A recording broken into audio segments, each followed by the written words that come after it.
The cruise ship glided smoothly over the calm waters of the ocean, illuminated by golden lights that contrasted with the starry sky.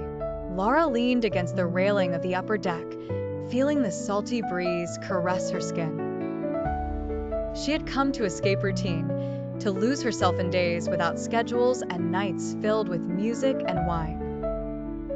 In the distance, laughter echoed from the main lounge, but Lara preferred a moment of solitude. That's when she realized she wasn't alone. A man, leaning against the same railing just a few steps away, was gazing at the horizon. Tall, broad-shouldered, and dressed with elegance, he exuded a presence that was impossible to ignore.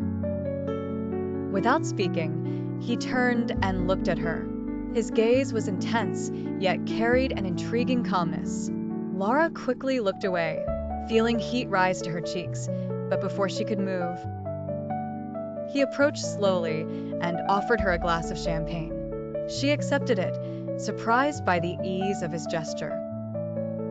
They walked along the deck, their steps echoing in the night's stillness. Words weren't necessary.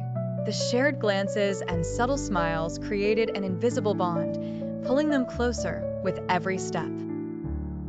Hours later, they danced in the softly lit lounge. His hand on Lara's waist was firm, guiding her confidently but with an unexpected tenderness.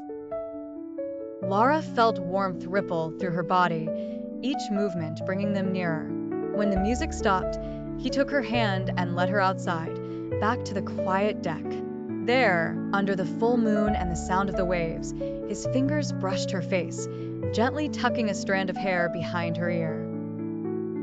That small gesture was enough to dissolve any hesitation. Lara leaned in slowly, and their bodies met in an embrace that seemed to erase the world around them. The kiss that followed was unhurried, exploring the moment as if time had paused. Hours later, the ship continued its journey across the endless sea. Lara stood at the railing once more, but this time she wasn't alone. He stood beside her, his hand resting gently on hers. Words were still unnecessary. The night had told its own story, a tale marked by desire, discovery, and the silent promise of future encounters. The horizon remained unknown, but now it felt far less lonely.